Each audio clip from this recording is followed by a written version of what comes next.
আমন্ত্রণ রাতের বাংলাদেশে। শুরুতেই জানিয়ে দেব শিরোনামগুলো। ভিডিও ভাইরালের জেরে গাজী নজরুলকে বহিষ্কার করল জামায়াত। মিলেছে নৈতিক স্খলনের প্রমাণ। এমপি পদ বহাল নিয়ে ভিন্ন মত বিশেষজ্ঞদের। ডিসকোয়ালিফাইড হয় for election by or under any law, সেক্ষেত্রে উনি কিন্তু আর মেম্বার অফ পার্লামেন্ট হিসেবে থাকতে পারবেন না। পদত্যাগ করলে আর দলের বিরুদ্ধে ভোট দিবে, এই ক্ষেত্রে এই দুইটার কোনোটাই ঘটে নাই। স্বচ্ছতা নিশ্চিতে বিদ্যুৎ ও জ্বালানির ব্যবস্থাপনা বেসরকারি খাতে ছাড়তে চায় সরকার। আমি মনে করি যে প্রাইভেটদের হাতে জিনিসটা গেলে অ্যাকাউন্টেবিলিটি বেশি থাকে এবং কালেকশনটা বেশি হবে এবং দেশের দায়ও কমবে। গ্যাসের কিছুটা ঘাটতি থাকলেও তেলের সংকট নেই জানালো মন্ত্রণালয়। বস্ত্র খাত নিয়ে বিটিএমএ বিজিএম এর সঙ্গে আলাদা বৈঠক করলেন প্রধানমন্ত্রী তারেক রহমান। সমস্যা সমাধানে গঠন করে দিয়েছেন কমিটি। হামে 800 ছাড়ালো প্রাণহানি। 95% শিশুকে টিকা দেওয়ার লক্ষ্য পূরণ হয়নি এখনো। চলাচল নিয়ন্ত্রিত করতে না পারায় কমছে না সংক্রমণ।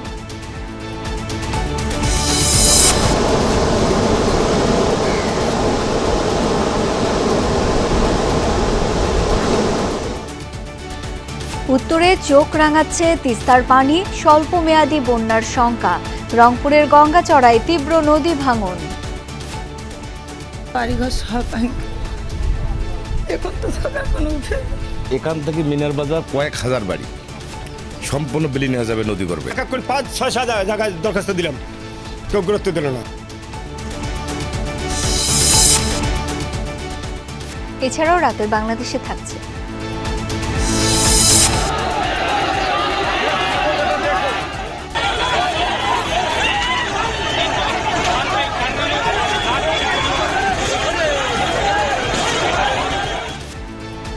দিল্লির সরকার বিরোধী বিক্ষোভের ঢেউ ছড়িয়েছে ভারতের আরও 7 রাজ্যে।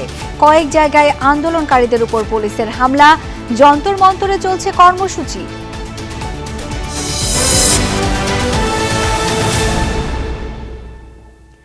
এতক্ষণ শিরোনামগুলো দেখছিলেন, আপনাদের সাথে আছি আমি শাওন দত্ত। নৈতিক স্খলন প্রমাণিত হওয়ায় সাতক্ষীরা 4 আসনের সংসদ সদস্য গাজী নজরুল ইসলামকে দল থেকে বহিষ্কার করেছে জামায়াতে ইসলামী। বিকালে রাজধানীর মিন্টু রোডে বিরোধী দলীয় নেতার বাসভবনে জামায়াতে ইসলামীর কেন্দ্রীয় নির্বাহী পরিষদের জরুরি বৈঠকে এই সিদ্ধান্ত হয়। তাকে বহিষ্কারের বিষয়টি নির্বাচন কমিশনকে অবিলম্বে অবহিত করার সিদ্ধান্ত হয়েছে বলে জানানো হয়েছে।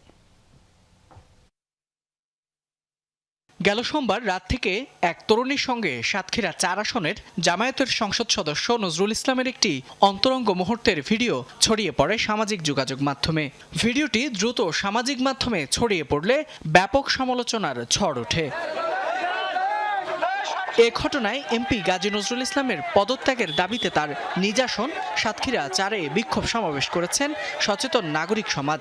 এ সময় তার কুশপুত্তলিকা দাহ করে বিক্ষোভকারীরা। আমরা কোথাও নিরাপত্তা পাই না, তারা বড় বড় কথা বলে স্টেজে, অথচ কাজ করে অন্যরকম। মুরব্বীরা যদি করে তাহলে এবার তো আরো ছেলেপিলে খারাপ হয়ে যাবে। আমরা ওনার পদত্যাগ প্লাস ওনাকে এমপি হিসেবে দেখতে চাই না। এটা আমাদের সাতক্ষীরাবাসীর জন্য ইজ্জতের ব্যাপার। পুরো সামনগরবাসীর কাছে তিনি দুহাত করজোর করে ক্ষমা চেয়ে মাননীয় প্রধানমন্ত্রীর কাছে পদত্যাগপত্র জমা দিয়ে যেন উনি সামনগরবাসীকে কলঙ্কের হাত থেকে মুক্ত করে। ঘটনা প্রকাশের পর থেকেই প্রশ্নের মুখে পড়ে জামায়াত। গাজী নজরুল ইসলামের এমন অনৈতিক কাজের বিষয়ে নিজেদের অবস্থান পরিষ্কার করে দলটি জানায়, তদন্তের পর সাংগঠনিক নিয়ম অনুযায়ী প্রয়োজনীয় পদক্ষেপ নেওয়া হবে তার বিরুদ্ধে। গঠন করা হয় 2 সদস্যের তদন্ত কমিটিও। সেই তদন্ত কমিটির দেয়া প্রতিবেদন নিয়ে বিরোধী দলীয় নেতার বাসভবনে জরুরি বৈঠকে বসে জামায়াত ইসলামীর কেন্দ্রীয় নির্বাহী পরিষদ। পরে এক সংবাদ বিজ্ঞপ্তিতে জানানো হয়, দলীয় এমপি গাজী নজরুল ইসলামের নৈতিক স্খলন প্রমাণিত হয়েছে, যার ফলে দলীয় গঠনতন্ত্রের 62 নং ধারা অনুযায়ী সাতক্ষীরা 4 আসনের এমপি গাজী নজরুল ইসলামকে দল থেকে বহিষ্কার করে জামায়াত। সাতক্ষীরা 4 আসনের সংসদ সদস্য ব্যাপারে যে অপরাধটি তদন্তের মাধ্যমে প্রমাণিত হয়েছে, সেটাকে অধিক পদস্খলনজনিত হওয়ায় সংগঠনের গঠনতন্ত্রের 62 ধারা অনুযায়ী তাকে দল থেকে বহিষ্কারের সিদ্ধান্ত নিয়েছে। সংগঠন থেকে বহিষ্কারের বিষয়টি নির্বাচন কমিশনকেও অবহিত করা হবে বলেও সংবাদ বিজ্ঞপ্তিতে জানায় জামায়াত ইসলামী। ফয়সাল মাহমুদ, যমুনা নিউজ, ঢাকা। নৈতিক স্খলনের অভিযোগে জামায়াতে ইসলামী থেকে বহিষ্কৃত সংসদ সদস্য গাজী নজরুল ইসলামের সংসদ সদস্যপদ থাকবে কিনা তা নিয়ে শুরু হয়েছে সাংবিধানিক বিতর্ক। সংবিধান ও নির্বাচন আইনের ব্যাখ্যায় ভিন্ন মত দিয়েছেন বিশেষজ্ঞরা। কি আছে সংসদের এই সদস্যের ভাগ্যে? নৈতিক স্খলনের অভিযোগে সাতক্ষীরা 4 আসনের সংসদ সদস্য গাজী নজরুল ইসলামকে দল থেকে বহিষ্কার করেছে বাংলাদেশ জামায়াত ইসলামী। একই সঙ্গে বহিষ্কারের বিষয়টি নির্বাচন কমিশনকে জানানো হবে বলেও জানিয়েছে দলটি। এর পরপরই প্রশ্ন ওঠে দল থেকে বহিষ্কার হওয়ায় তার সংসদ সদস্য পদ থাকবে নাকি আসন শূন্য হবে। ব্যারিস্টার ইমরান সিদ্দিকীর মতে সংবিধানের 70 অনুচ্ছেদে বহিষ্কারের বিষয়ে সরাসরি কিছু না থাকলেও সংবিধানের 66 অনুচ্ছেদে এবং রিপ্রেজেন্টেশন অব দ্য পিপলস অর্ডারের 12 খ ধারা মিলিয়ে ব্যাখ্যা করলে দলীয় মনোনয়ন কার্যকর না থাকায় সংসদ সদস্য হিসেবে থাকার যোগ্যতা হারানোর প্রশ্ন উঠতে পারে। আর্টিকেল 70 রেফারেন্স দিয়ে হয়তো একটু বলা ডিফিকাল্ট যে একজন এমপিকে যদি এক্সপেল করা হয় he loses his seat in parliament. তবে আর্টিকেল 66 এ বলা আছে যে কেউ যদি ডিসকোয়ালিফাইড হয় for election by or under any law, সেক্ষেত্রে উনি কিন্তু আর মেম্বার অফ পার্লামেন্ট হিসেবে থাকতে পারবেন না। অন্যদিকে সংবিধান বিশেষজ্ঞ ডক্টর স্বাধীন মালিক বলেছেন, নির্বাচনের সময় বৈধভাবে দলীয় মনোনয়ন নিয়েই গাজী নজরুল ইসলাম নির্বাচিত হয়েছেন। পরে দল থেকে বহিষ্কার করা হলেও তা পূর্বের মনোনয়ন বাতিল করে না। তাই শুধু বহিষ্কারের কারণে সংসদ সদস্য পদ শূন্য হবে এমন ব্যাখ্যার সুযোগ নেই। কোন সংসদ যদি তার দল থেকে পদত্যাগ করে, অথবা দ্বিতীয় কারণ হলো সংসদের যদি সে দলের বিপক্ষে ভোট দেয়, বহিষ্কারের কথা সংবিধানে কিছু বলা নাই যে আমি একটা দল থেকে সংসদ সদস্য নির্বাচিত হলাম, এবং দল যদি আমাকে বহিষ্কার করলে আমার সংসদ সদস্য পদ চলে যায়, তাহলে তো আমাকে সবসময় দলের নেতৃত্বের প্রতি সম্পূর্ণভাবে অনুগত থাকতে হবে। মুদ্রা কথা হলো পদত্যাগ করলে আর দলের বিরুদ্ধে ভোট দিলে, এই ক্ষেত্রে এই দুইটার কোনোটাই ঘটে নাই। সংবিধানের 70 অনুচ্ছেদ অনুযায়ী কোনো সদস্য দল থেকে স্বেচ্ছায় পদত্যাগ করলে বা সংসদে দলীয় সিদ্ধান্তের বিরুদ্ধে ভোট দিলে তার আসন শূন্য হবে। তবে দল থেকে বহিষ্কারের বিষয়ে সেখানে কোনো স্পষ্ট বিধান নেই। তবে সব মিলিয়ে এই ইস্যুতে নির্বাচন কমিশনের সিদ্ধান্তই চূড়ান্ত, কারণ এমপি পদ থাকা বা শূন্য ঘোষণার এখতিয়ার তাদের। রেদওয়ান আহমেদ, যমুনা নিউজ, ঢাকা।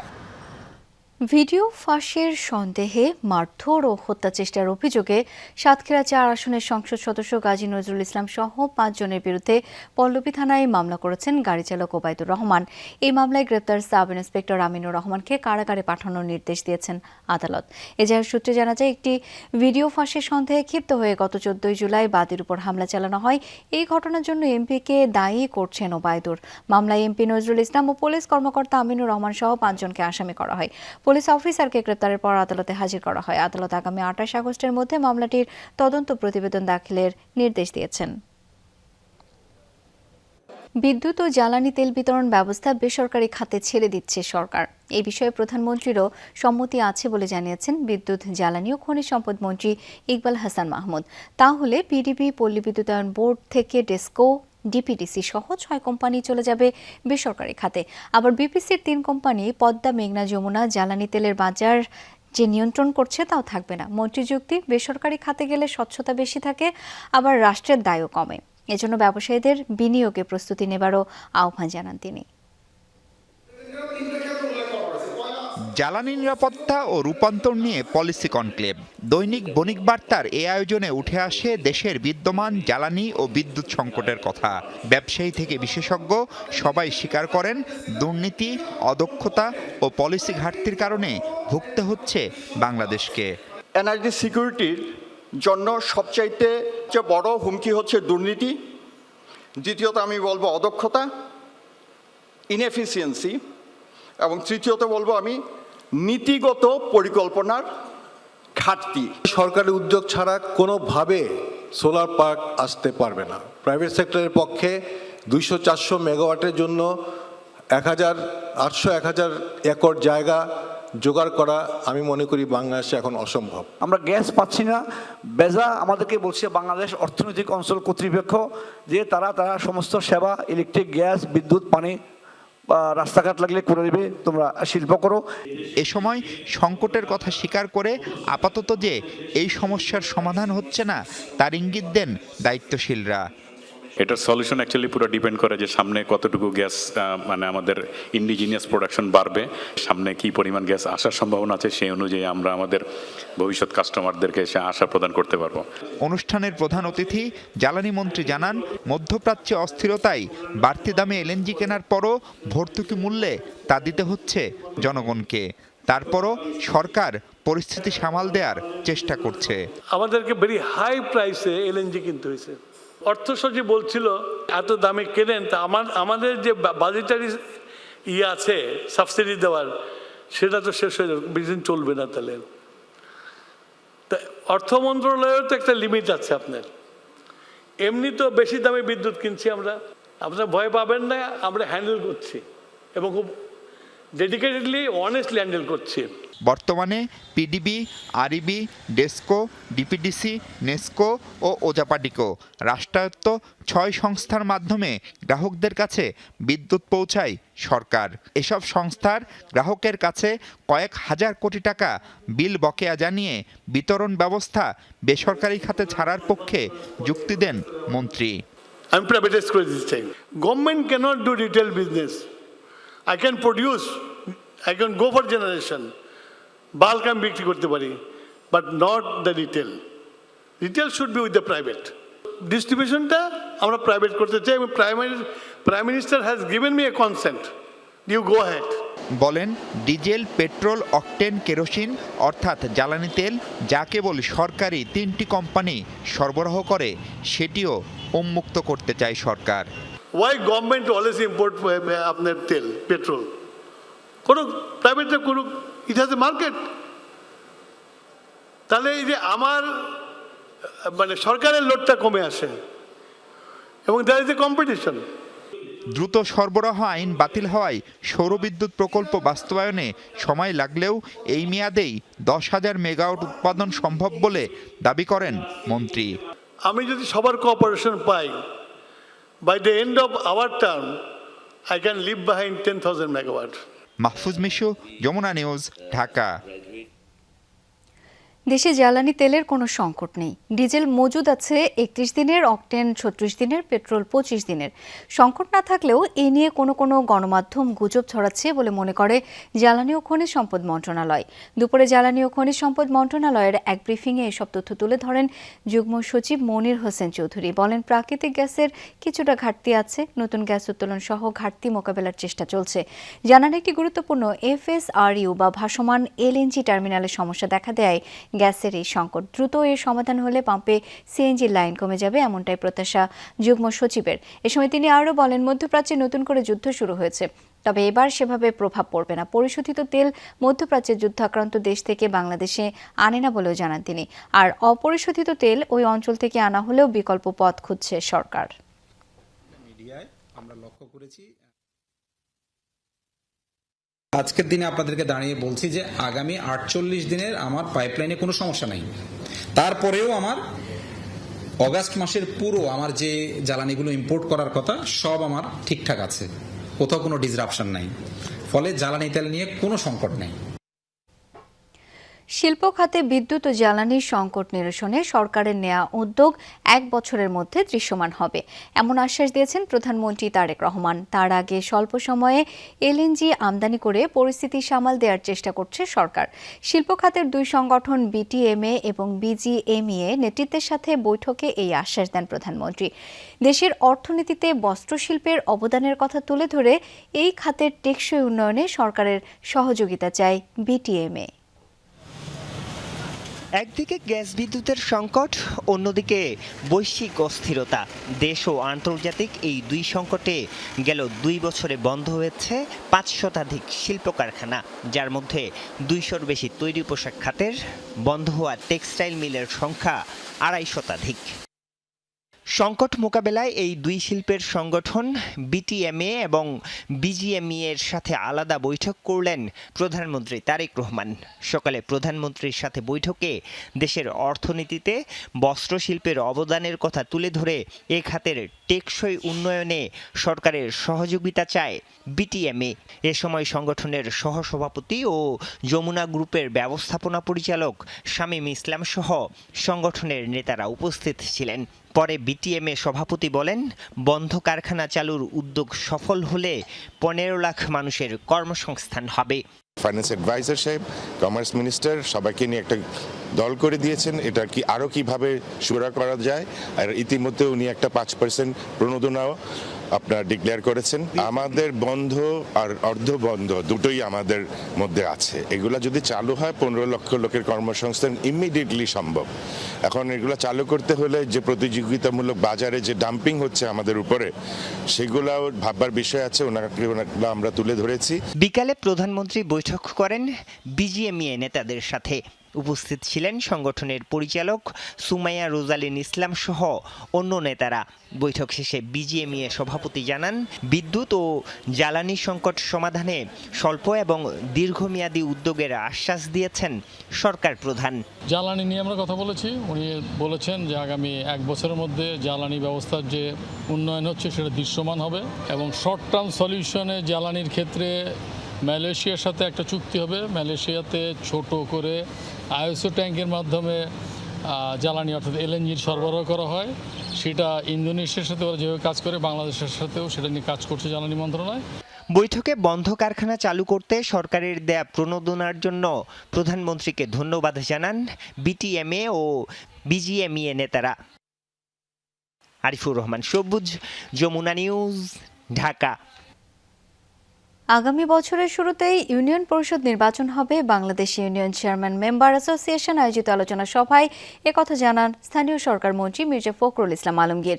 বলেন, স্থানীয় সরকার শক্তিশালী হলে দেশ ও গণতন্ত্র শক্তিশালী হয়। মির্জা ফখরুল জানান, আগামী বছরের স্থানীয় সরকার নির্বাচন নিরপেক্ষ হবে, যেখানে বিএনপি বা জামায়াত বলে কেউ সুবিধা পাবে না। আইন ভঙ্গ না করলে জনপ্রতিনিধিদের বরখাস্ত করা উচিত না বলেও মনে করেন স্থানীয় সরকার মন্ত্রী।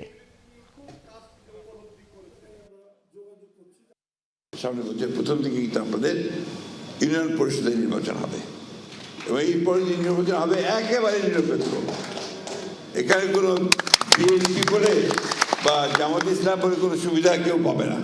আমাদের মধ্যে কিন্তু একটা নতুন একটা বিভাজনের রাজনীতি করার চেষ্টা করা হচ্ছে। ধর্মের নাম নিয়ে আমাদেরকে বিভক্ত করার চেষ্টা করা হচ্ছে। এটাও আমাদের জন্য সঠিক নয়। আজও হামের কবলে ঝরে পড়ল 6টি তাজা প্রাণ। এই নিয়ে 4 মাসে 800-র বেশি শিশুর মৃত্যু হলো হাম ও তার উপসর্গে। জনস্বাস্থ্য বিশেষজ্ঞরা বলছেন, টিকা দেওয়ার লক্ষ্যমাত্রা এখনো অর্জিত হয়নি। জানালেন, স্তর ভিত্তিক স্বাস্থ্য ব্যবস্থাপনা নিশ্চিত করতে না পারলে বন্ধ হবে না মৃত্যুর মিছিল। এদিকে স্বাস্থ্য অধিদপ্তর জানায়, জনগণের অবাধ চলাচল বাধ্যবাধকতার মধ্যে আনা হয়নি, তাই হাম নিয়ন্ত্রণে সময় লাগছে। বিস্তারিত লামিয়া তিথির রিপোর্টে। হামে আক্রান্ত মৃত্যুর সংখ্যা থামছেই না। এরই মধ্যে মারা গেছে 800-র বেশি শিশু। বুধবার সেই তালিকায় যোগ হয়েছে আরও 6 জন। দেশব্যাপী হাহাকার থামাতে না পারার দায় কার? গেল 3 বছরে সরকার পরিবর্তন হয়েছে 2 বার। হামে টিকা নিয়ে অবহেলার দায় একে অপরকে দিয়ে যাচ্ছেন কর্তা ব্যক্তিরা। কিন্তু যে পরিবার প্রিয় সন্তান হারিয়েছে, তার কাছে দোষারোপ নয়, সমাধানই মুখ্য। রাষ্ট্র, সরকার, স্বাস্থ্য মন্ত্রণালয়, স্বাস্থ্য অধিদপ্তরের উত্তরের অপেক্ষায় অসহায় পরিবারগুলো। স্বাস্থ্য অধিদপ্তরের পরিচালক ডাক্তার আবু হোসেন মোহাম্মদ মইনুল আহসান বলেন, অবাধ চলাচল সীমিত না করায় কমছে না মৃত্যুহার। দাবি করেন, আইসিইউর সমস্যা বর্তমানে নেই। একটা প্যান্ডেমিক সময় লাগবে, বাট আমার মনে হয় আমরা এখান থেকে বের হয়ে আসা শুরু করেছি। আমরা খুব একটা জনগণের মুভমেন্ট কিন্তু রেস্ট্রিক্ট বা বাধ্যবাধকতার মধ্যে আনিনি। এই জন্য হয়তো সময় লাগছে, বাট আমরা ডেলি আমরা মনিটর করছি, আমরা দেখছি যে সংখ্যা নিম্নগামী। রিসেন্টলি কিন্তু আপনি আইসিইউ পাচ্ছে না এরকম পাবেন না, আমরা আইসিইউ থেকে মোটামুটি কাটিয়ে উঠেছি। এদিকে ভ্যাকসিন নিয়ে স্বাস্থ্য অধিদপ্তর ও জনস্বাস্থ্য বিশেষজ্ঞ জানালেন 2 কথা। স্বাস্থ্য অধিদপ্তর বলছে, ভ্যাকসিনের যে লক্ষ্যমাত্রা শুরু করা হয়েছিল, এখন সেটার সুফলের অপেক্ষা আছে। এদিকে জনস্বাস্থ্য বিশেষজ্ঞ জানালেন ৯৫% শিশুকে টিকা দেওয়ার লক্ষ্যমাত্রা এখনও অর্জিত হয়নি। যেহেতু জরুরি পরিস্থিতি ছিল, বাড়ি বাড়ি গিয়ে পরিকল্পনা করে দিতে আরও 3 মাস সময় লাগতো, সেটার সময় নেয়নি সরকার, খুবই ভালো করেছে। কিন্তু এখন দেখা যাচ্ছে যে টিকা পেয়েছে মানুষ, কিন্তু শতকরা ৯৫% হয়নি। সেই যারা টিকা পায়নি তাদের টিকা দেওয়ার জন্য মাইক্রো প্ল্যানিং করে যেতে হবে। না, ভ্যাকসিনটা একটা লক্ষ্যমাত্রা নিয়ে আমরা কাজ শুরু করেছিলাম, সেটা আমরা অ্যাচিভ করেছি আমরা। হ্যাঁ, এটা আমরা এখন এটা তো একটা স্পেশাল ক্যাম্পেইন ছিল, রুটিন ভ্যাকসিনগুলো চালু আছে, সেই কার্যক্রমও চলমান আছে। হ্যাঁ, আমরা এটা সুফল ভোগ করার জন্য ওয়েট করছি, হয়তো পাচ্ছি এবং আরও ভালো পাবো আর কি। জনস্বাস্থ্য বিশেষজ্ঞ মোস্তাক হোসেন জানালেন, মৃত্যু রোধে রাষ্ট্রের সমন্বিত ব্যবস্থা জরুরি। প্রাকৃতিক দুর্যোগের মতো স্বাস্থ্যের দুর্যোগের জন্যও আন্তঃমন্ত্রণালয়ের সমন্বয় করে তৃণমূল পর্যায়ে কাজ করতে হবে। আজকে দেখেন বন্যা হচ্ছে, মাননীয় প্রধানমন্ত্রীর সমন্বিত কার্যক্রম আগের থেকে সেট করা আছে। বন্যা হলে শুধুমাত্র দুর্যোগ ব্যবস্থাপনা মন্ত্রণালয় কাজ করে না, পানি সম্পদ মন্ত্রণালয় কাজ করে না, আন্তঃমন্ত্রণালয় কন্ট্রোল রুম আছে মাননীয় প্রধানমন্ত্রীর কার্যালয়ে, এটা অটোমেটিক সক্রিয় হয়ে যায়। কাজেই স্বাস্থ্যের দুর্যোগের জন্য এরকম একটা ব্যবস্থা করতে হবে। এদিকে ডিএনসিসি হাসপাতালের চিকিৎসক জানালেন, আগের তুলনায় কমেছে শিশু মৃত্যু, তবে সচেতনতা বাড়াতে জোর দিলেন তিনি। প্রথম দিকে হাম সম্পর্কে যেরকম সচেতন ছিলাম এবং বাচ্চাদেরকে আমরা যেইভাবে ইনফেকশন প্রিভেনশনের যে ব্যবস্থাগুলো আমরা নিয়ে চলছিলাম, সেগুলো আমাদেরকে এখনো চালিয়ে যেতে হবে, না হলে আসলে এই সংখ্যাটা খুব দ্রুত কমানো আমাদের জন্য কঠিন হবে। লামিয়া তিথি, যমুনা নিউজ, ঢাকা। উজানের ঢল ও বৃষ্টিতে তিস্তার পানি আবারও বেড়ে বিপদসীমার কাছাকাছি পৌঁছেছে। এতে তিস্তা পাড়ের নিম্নাঞ্চলে স্বল্পমেয়াদী বন্যার শঙ্কা দেখা দিয়েছে। আতঙ্কে চরাঞ্চলের মানুষ এরই মধ্যে নীলফামারী ও রংপুরে তলিয়ে যেতে শুরু করেছে নদী তীরবর্তী নিম্নাঞ্চল। সবশেষ তথ্য অনুযায়ী ডালিয়া পয়েন্টের পানি বিপদসীমার ৭ সেন্টিমিটার নিচ দিয়ে প্রবাহিত হচ্ছিল। পানির চাপ বাড়ায় দেশের সবচেয়ে বৃহৎ সেচ প্রকল্প তিস্তা ব্যারেজ পয়েন্টে ৪৪টি জলকপাট খুলে দিয়েছে কর্তৃপক্ষ। আগামী ২৪ ঘন্টায় নদীর পানি বিপদসীমার উপর দিয়ে প্রবাহিত হতে পারে বলে শঙ্কা জানিয়েছে পানি উন্নয়ন বোর্ড। নদী তীরবর্তী নিম্নাঞ্চলের বাসিন্দাদের সতর্ক থাকতে বলা হয়েছে।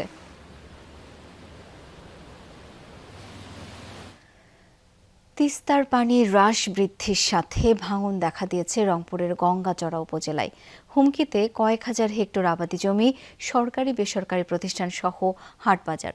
আতঙ্কে দিন কাটাচ্ছে নদী তীরবর্তী এলাকার মানুষ। সোনার দাদুর ঘরে বাবা বাড়ি ঘর মোর দড়িয়া। রংপুরের গঙ্গাচড়া নোহালীর কাচারিপাড়ার বয়োবৃদ্ধা গৃহবধূ সুলতানা বেগম। সামর্থ্যবান এই নারীর সাজানো গোছানো ৪৫ বছরের সংসারের পাকা বাড়িঘর চোখের সামনে বিলীন হচ্ছে তিস্তায়। এই ক্ষতির দায় নেবে কে? তিস্তার ভাঙনে সুলতানার মতো নিঃস্ব মানুষের সংখ্যা বাড়ছেই। নদীর বাম তীরে নোহালী ইউনিয়নের ২, ৭ ও ৮ নং ওয়ার্ডের বাসিন্দারা দিশেহারা।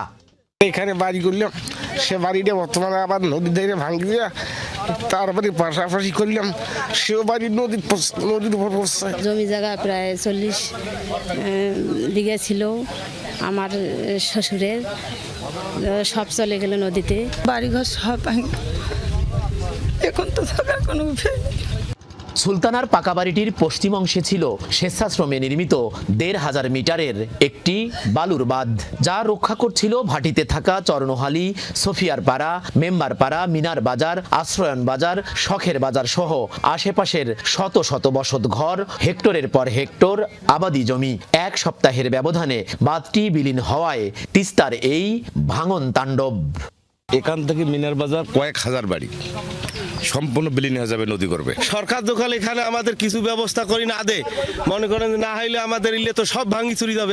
স্থানীয়দের অভিযোগ, এমন পরিস্থিতির পরেও ক্ষতিগ্রস্ত এলাকায় দেখা মেলেনি কোনো জনপ্রতিনিধি, উপজেলা প্রশাসন কিংবা পানি উন্নয়ন বোর্ডের কর্মকর্তাদের।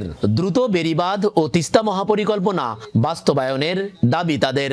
শুনিতে নদীর বান্ধন হবে কিন্তু কোনো পদক্ষেপ নিচ্ছে না। এক এক করে ৫-৬ জায়গায় দরখাস্ত দিলাম, কেউ গুরুত্ব দিল না। পানি উন্নয়ন বোর্ড বলছে নদীর ডান তীরে স্থায়ী রক্ষা বাঁধ ও পিচিং আছে, আর হাজার হাজার মানুষের বসতি, আবাদি জমি, শিক্ষা ও ধর্মীয় প্রতিষ্ঠান গড়ে উঠেছে নদীর মাঝে জেগে ওঠা চরে। এসব রক্ষায় ঊর্ধ্বতন কর্তৃপক্ষের সাথে যোগাযোগ করা হচ্ছে। ভাঙনের প্রকৃতি এবং ব্যাপকতা অনুসারে যেখানে যেটা প্রয়োজন সেভাবেই আমরা ঊর্ধ্বতন কর্তৃপক্ষের পারমিশন নিয়ে আমরা কাজ ঠিকাদার নিয়োগ করে কাজ বাস্তবায়ন করি। চলতি মৌসুমে 6 দফায় তিস্তার পানি বৃদ্ধি পেয়ে আবার কমেছে। এতে অববাহিকার শতাধিক পয়েন্টে ধরেছে ভাঙন। বাদ নেই পানি উন্নয়ন বোর্ডের বিভিন্ন বাঁধও। চর নোহালী কাচারিপাড়া সহ আশেপাশের এলাকার অন্তত 1000 পরিবারের বসত ভিটে, হাজার হাজার হেক্টর আবাদি জমি, সরকারি বেসরকারি স্থাপনা, বাজার তিস্তার ভাঙন থেকে রক্ষা করতে হলে এখনই ঠিকাদার নিয়োগের মাধ্যমে ফেলতে হবে জিও ব্যাগ। সরকার, মাঝারুল মান্নান, যমুনা নিউজ, গঙ্গাচড়া, রংপুর। দেশের 70% মানুষের গণভোটের দাবির বিরুদ্ধে অবস্থান নিয়ে বিএনপি শেখ হাসিনার সংবিধান বাস্তবায়নে কাজ করছে, এমনটাই মন্তব্য করেছেন এনসিপির মুখ্য সমন্বয়ক নাসির উদ্দিন পাটোয়ারি। বিকালে কুড়িগ্রাম শহরে জুলাই পদযাত্রায় সংক্ষিপ্ত সমাবেশে তিনি বলেন, 2024 সালের আন্দোলনে যারা শহীদ হয়েছেন তাদের খুনিদের টাকার বিনিময়ে ছাড়িয়ে নিচ্ছেন বিএনপি নেতারা। খুনিদের রক্ষার জন্য তারা ট্রাইব্যুনালে নিজেদের পছন্দের লোক বসিয়েছে। ব্যাংক, শিক্ষা প্রতিষ্ঠান, এমনকি মসজিদ কমিটিও তারা দখলে নিয়েছে বলে অভিযোগ তার।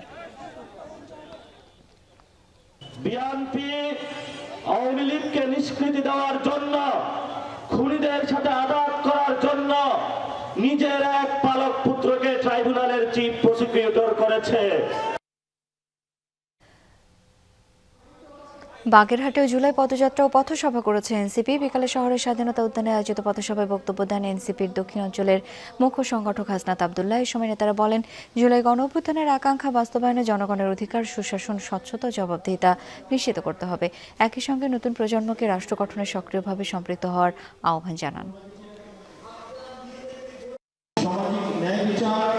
এবং সুষম সুবিধার ভিত্তিতে যেখানে প্রত্যেকটা মানুষ তার নাগরিক অধিকার নিয়ে মর্যাদার সাথে বাঁচবে, এই ধরনের সমাজ ব্যবস্থা বিনির্মাণে আমাদের মেয়র প্রার্থী অবশ্যই কাজ করবে। বেসরকারি ব্যবস্থাপনায় হজ যাত্রীদের জন্য সর্বোচ্চ প্রায় 8 লাখ এবং সর্বনিম্ন 5 লাখের কিছু বেশি খরচ নির্ধারণ করে 3টি হজ প্যাকেজ ঘোষণা করেছে হজ agencies association of Bangladesh, HAAB. গত বছরের তুলনায় এবার খরচ বেড়েছে প্রায় 3 থেকে 41 হাজার টাকা। এজন্য সৌদি কর্তৃপক্ষকে দায়ী করেছে হাব। যদিও বিমান ভাড়া গতবারের তুলনায় যাত্রী প্রতি প্রায় 24 হাজার টাকা কমিয়েছে সরকার।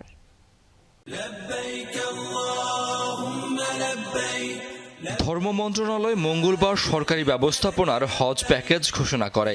আর বুধবার সকালে রাজধানীর একটি হোটেলে বেসরকারি ব্যবস্থাপনায় 3টি প্যাকেজ ঘোষণা করেছে হাব। বিশেষ প্যাকেজে খরচ হবে 7,91,000 টাকা।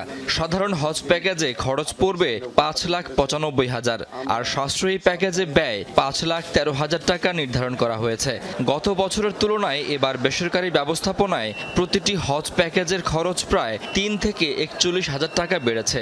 এই জন্য সৌদি কর্তৃপক্ষকে দায়ী করেছে হাব। যদিও বিমান ভাড়া গতবারের তুলনায় যাত্রী প্রতি প্রায় 24 হাজার টাকা কমিয়েছে সরকার। সৌদি সরকারের যে ডি ক্যাটাগরি সার্ভিস ছিল সেটি তারা প্রত্যাহার করেছে। আমাদেরকে সি ক্যাটাগরি সার্ভিস নিতে হবে, যার কারণে সৌদি পর্বের খরচ অনেক গুণ বেড়েছে। এখন টোটাল মূল্য হিসাব করতে গেলে আপনাকে এই হজ প্যাকেজ মূল্য বেড়েছে, কিন্তু আগের তুলনা যদি আমরা করি এই হজ প্যাকেজের মূল্য কমেছে।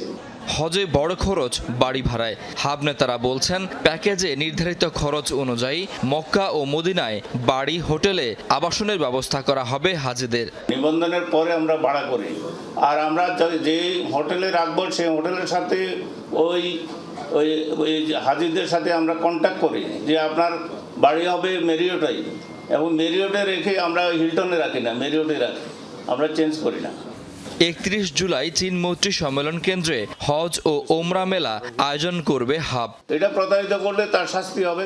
শাকিল হাসান, যমুনা নিউজ, ঢাকা। সহসায় শেষ হচ্ছে না ঢাকা আশুলিয়া এলিভেটেড এক্সপ্রেসওয়ে নির্মাণ কাজ। উল্টো ব্যয় বাড়ছে 54%। বাস্তবায়ন শেষ হবে আরও 4 বছর পর। এই সংক্রান্ত সংশোধনী প্রকল্প অনুমোদন দিয়েছে জাতীয় অর্থনৈতিক পরিষদের নির্বাহী কমিটি একনেক। পরিকল্পনা প্রতিমন্ত্রী জানালেন, নকশা পরিবর্তন ও ডলারের দাম সমন্বয় করতে গিয়েই এই সিদ্ধান্ত। সভায় প্রকল্প বাস্তবায়নের গতি বাড়ানোর নির্দেশ দেন প্রধানমন্ত্রী তারেক রহমান।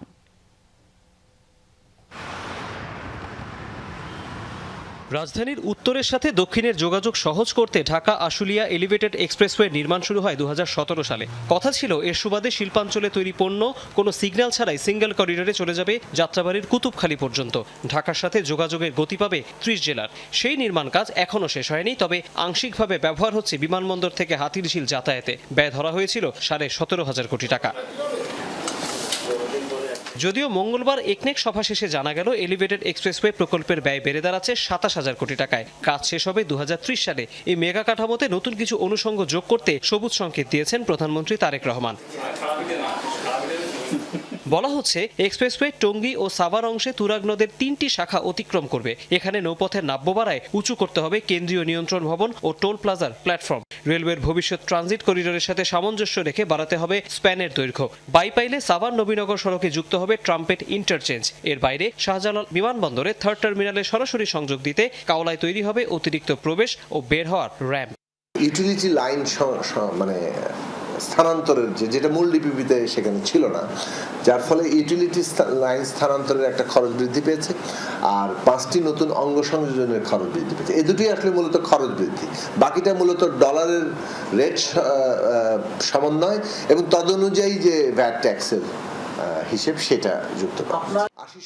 এর বাইরে সারা দেশে পল্লী সড়ক রক্ষণাবেক্ষণে নতুন 2082 কোটি টাকার প্রকল্প অনুমোদন দেয় একনেক। সবুজ সংকেত আসে বাপেক্স ও পেট্রো বাংলার 3টি কূপ খননের উদ্যোগে। দিনাজপুর, ঠাকুরগাঁও ও পঞ্চগড় জেলার সমন্বিত উন্নয়নে অনুমোদন হয় 1,500 কোটি টাকার নতুন প্রকল্প। ব্রিফিংয়ে পরিকল্পনা প্রতিমন্ত্রী জানান, প্রকল্প বাস্তবায়নের গতি বাড়াতে আলাদা নির্দেশ দিয়েছেন প্রধানমন্ত্রী। বাজেট যেভাবে নির্ধারিত হচ্ছে, ব্যয়টা যেভাবে নির্ধারিত হয়, রেট শিডিউল, এই সমস্ত প্রশ্ন কিন্তু বারবার প্রসঙ্গ এসছে এবং সেগুলোর বিষয়ে বারবারই একটা সাধারণ নীতিগত সিদ্ধান্তের দিকে যে প্রয়োজনীয়তা সেটা দেখা দিয়েছে এবং সেই অনুযায়ী কিভাবে সেই নীতিগত সিদ্ধান্তগুলো গ্রহণ করা যাবে তার জন্য তিনি নির্দেশনা দিয়েছেন। কোনোটাতে কমিটি গঠন, কোনোটাতে হচ্ছে তদন্ত, এবং সেইভাবে পরবর্তী সভায় সেই কার্য মানে সিদ্ধান্তগুলো গৃহীত হবে। একনেক সভায় 14,041 কোটি টাকা ব্যয়ে 8টি প্রকল্প অনুমোদন দেওয়া হয়। তৌহিদ হোসেন, যমুনা নিউজ, ঢাকা। দিল্লিতে সরকার বিরোধী বিক্ষোভের ঢেউ এবার ছড়িয়েছে ভারতের অন্তত 7 রাজ্যে। ককরোচ জনতা পার্টির সাথে সংহতি জানিয়েছে মহারাষ্ট্র, পশ্চিমবঙ্গ, বিহার সহ বিভিন্ন রাজ্যে চলছে বিক্ষোভ প্রতিবাদ। এর মধ্যে পাটনা, হায়দ্রাবাদ এবং মহারাষ্ট্রে বিক্ষোভকারীদের উপর ব্যাপক হামলা চালায় পুলিশ। শিক্ষার্থীদের উপর হামলার প্রতিবাদে বুধবারও ব্যাপক বিক্ষোভ হয়েছে পার্লামেন্টে। এদিকে যন্তর মন্তরে অব্যাহত রয়েছে সিজেপির বিক্ষোভ কর্মসূচি। একের পর এক টিয়ার শেল নিক্ষেপ, সাথে নির্বিচার লাঠিচার্জ আর জলকামান ব্যবহার। তারপরও পিছু হটানো সম্ভব হচ্ছে না বিহারের আন্দোলনরত শিক্ষার্থীদের। পাটনা সহ রাজ্যের বিভিন্ন স্থানে পুলিশের ব্যারিকেড উপেক্ষা করেই চলে আন্দোলন। ককরোচ জনতা পার্টির নেতৃত্বে শিক্ষামন্ত্রীর পদত্যাগের দাবিতে দিল্লিতে শুরু হয়েছিল আন্দোলন। সে আন্দোলন পরিণত হয়েছে সরকার বিরোধী বিক্ষোভে, আর সেই আঁচে জ্বলছে মহারাষ্ট্র, বেঙ্গালুরু, পশ্চিমবঙ্গ, বিহার সহ অন্তত 7 রাজ্য। ছাত্র আন্দোলনের গণ্ডি ছাড়িয়ে এটি যেন পরিণত হয়েছে বিরোধী শিবিরের আন্দোলনে। এর মধ্যে মোদিরাজ্য গুজরাটের সুরাট, মহারাষ্ট্রের মুম্বাই, পশ্চিমবঙ্গের কলকাতা এবং তেলেঙ্গানার হায়দ্রাবাদের পরিস্থিতি সবচেয়ে উত্তাল। বুধবার সকালে মুম্বাইয়ে কংগ্রেসের নেতৃত্বে বিক্ষোভ হয়। মোদি বিরোধী স্লোগান দেওয়ার সময় লাঠিচার্জ এবং আটক করা হয় বেশ কয়েকজনকে। ব্যবস্থায় পুলিশি বাধা আর কড়াকড়ির মধ্যেও যন্তর মন্তরে অবস্থান করছেন শিক্ষার্থীরা। হুঁশিয়ারি জানিয়ে কংগ্রেস নেতা রাহুল গান্ধী বলেছেন, ফুঁসে উঠেছে ভারতের জনতা, যা দেখে ভয় পেয়েছে মোদি সরকার। সরকার আসলে মানসিকভাবে ভেঙে পড়েছে, তারা আতঙ্কিত হয়ে পড়েছে। সেই আতঙ্ক থেকে তারা শিক্ষার্থী এবং বিরোধী নেতাকর্মীদের ওপর হামলা করছে। এর আগে পার্লামেন্ট চত্বরে কালো পোশাকে কংগ্রেস সহ অন্যান্য বিরোধী দলের নেতারা অবস্থান নেন। শিক্ষার্থীদের দাবিগুলো ন্যায্য এবং তারা তাদের অধিকারের কথা বলছে। শিক্ষার বাজেট 1.4 লাখ কোটি রুপি, অথচ আপনারা আদানি ও আম্বানির 16 লাখ কোটি টাকার ঋণ মওকুফ করে দিচ্ছেন। বারবার প্রশ্নপত্র ফাঁস হচ্ছে।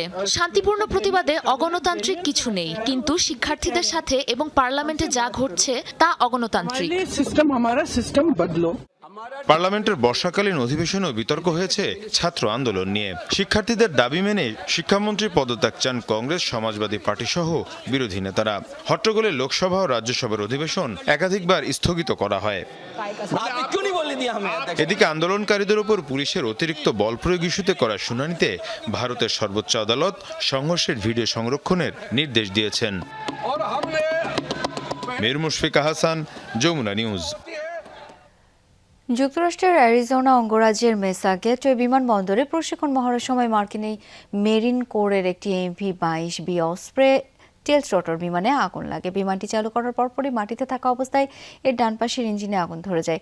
খবর পেয়ে দ্রুত ঘটনাস্থলে পৌঁছে বিশেষায়িত দমকল ইউনিট ফোম ব্যবহার করে দ্রুত আগুন নিয়ন্ত্রণে আনে তারা। পাইলট ও ক্রুরা জরুরি প্রক্রিয়া অনুসরণ করে নিরাপদে বিমান থেকে বেরিয়ে আসেন। এই ঘটনায় কেউ আহত হননি। মার্কিন মেরিন কোর জানিয়েছে আগুন লাগার কারণ অনুসন্ধানে তদন্ত চলছে। আর এই ছিল রাতের বাংলাদেশের আয়োজনে। এতক্ষণ আমাদের সাথে থাকার জন্য সবাইকে অসংখ্য ধন্যবাদ। শুভরাত্রি।